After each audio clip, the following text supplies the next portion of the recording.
வாய் நாற்றம் அதை எப்படி போக்குறது அப்படின்னா, வாய் நாற்றம் முதல்ல எதனால் வருதுன்னா, சமைச்ச உணவுல சாப்பிட்றதுனால தான் வாய் நாறுது. நம்ம பச்சையா காய்கறிகள், வெண்டைக்காய், கோவக்காய் இதெல்லாம் சாப்பிட்டிங்கன்னா உங்களுக்கு வாய் நாறாது. இல்லை சமைச்ச உணவுல சாப்பிட்றது என்னால் விட முடியல அப்படின்னா, அதற்கு ஒரு வழி இருக்குது. திரிபலா சூரணம்னு ஒன்று இருக்குது. திரிபலா சூரணத்தை ஒரு ஸ்பூன் தண்ணீரில் போட்டு அதை கொதிக்க வச்சு குடிச்சிங்கன்னு வச்சுக்கோங்க. கொதிக்க வச்சு சூடாக குடிக்கணும். அதை வந்து பச்சையாக சாப்பிடக்கூடாது.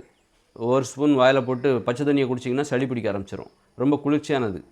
திரிபலா சூரணத்தை நீங்கள் தினமும் ஒரு ஸ்பூன் என்ன பண்ணணுன்னா வெந்நீரில் கொதிக்க வச்சு வெந்நீரில் போட்டு குடிக்கலாம். கொதிக்க வச்சும் குடிக்கலாம், அல்லது வாயில் போட்டு வெந்நீரை கூட குடிக்கலாம், அல்லது வெந்நீரில் கூட அந்த திரிபலா சூரணத்தை கலந்து குடிச்சிங்கன்னா உங்களுக்கு வந்து காலை மாலை இருவேளை அது மாதிரி குடிச்சிங்கன்னா உங்களுக்கு வாய் நாற்றம் என்பது இருக்காது. ஒருவேளை இதை சாப்பிடாமல் நான் என்னுடைய வாய் நாற்றத்தை எப்படி கட்டுப்படுத்துவது அப்படின்னா, அதுக்கு நீங்கள் பச்சை காய்கறிகளை சாப்பிடணும். வெண்டைக்காய், கோவக்காய், கொத்தவரங்காய், சுரைக்காய், பீர்க்கங்காய், இப்படி பச்சை காய்கறிகளை சாப்பிட வேண்டும். மணத்தக்காளி கீரைகளை சாப்பிடுங்க, பச்சையாக சாப்பிடுங்க. பச்சையாக சாப்பிடும்போது வாய் நாற்றம் என்கிற பேச்சுக்கே இடம் கிடையாது. நம்ம சமைச்சு உப்பு போட்டு மசாலா போட்டு மணக்க சாப்பிட்றதுனால தான் அது வந்து அந்த மலமும் நாற்றம் எடுத்து போகிறது, அது வாயும் நார ஆரம்பித்து விடுகிறது. அப்போ பச்சை காய்கறிகளை சாப்பிட்டா மருந்தே தேவையில்லை, திரிபலாதி சூரணமே தேவையில்லை. பச்சை உணவுகள் தினசரி உணவில் ஒரு 50% சேர்த்துக்கிட்டாலே வாய் நாற்றம் சரியாகிவிடும். இப்போ எப்படி நான் பச்சை உணவில் உப்பு சேர்க்காமல் சாப்பிட ரொம்ப கஷ்டமாச்சே, அப்போ என்னால் முடியாதா அப்படின்னு நீங்கள் கவலைப்பட தேவையில்லை. 50% உணவுகள் பச்சை உணவுகளாக இருக்கட்டும். பழங்கள் அது ஒரு பச்சை தான். அதுபோல் வெண்டைக்காய், கோவக்காய், கொத்தவரங்காய், சுரைக்காய், பீர்க்கங்காய் இந்த மாதிரி பச்சையாக, அதுமாதிரி பீட்ரூட்டு, இதில் கேரட்டு, இந்த மாதிரி பச்சையாக 50% உணவுகள் நீங்கள் சாப்பிடுகிற உணவில் 50% பச்சை உணவுகளாக இருந்தால் உங்களுக்கு வாய் நாறுவதற்கே வாய்ப்பில்லை. 50% உணவு தான் சமைச்ச உணவாக இருக்கணும். இப்படி ஒரு உணவு முறை கடைபிடித்தால் வாய் நாற்றத்துக்கு வாய்ப்பில்லை.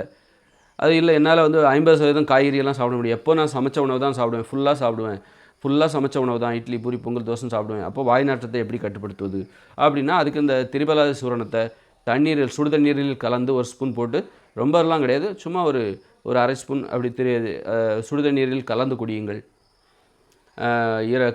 காலை இரவு இந்த மாதிரி கலந்து குடிச்சிங்கன்னா, அதுவும் அன்றைய ஒவ்வொரு நாளும் நீங்கள் குடித்தா தான் வாய் நாற்றம் அது கட்டுப்பாட்டுக்குள்ளே வரும்.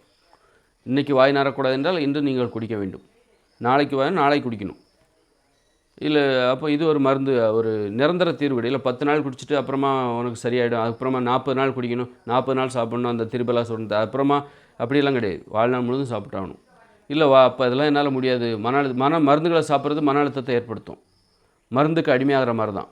அப்போ அதுக்கு வேற ஒரு தீர்வு, உணவுலே தீர்வு இருக்குது. நம்ம உணவே 50% பச்சை காய்கறிகளை பச்சையாக சாப்பிடணும், உப்பு சேர்க்காமல். 50% தான் சமைச்சு சாப்பிடணும். அப்படி சாப்பிட்டிங்கன்னா அப்போ அந்த உணவு முறையே உங்களுக்கு வந்து வாய் நாற்றத்தை இல்லாமல் செய்துவிடும். அப்போ உங்களுக்கு திரிபலா சூரணம் கூட தேவையில்லை. எதை நீங்கள் தேர்ந்தெடுப்பீர்கள்? உங்கள் சௌகரியம்.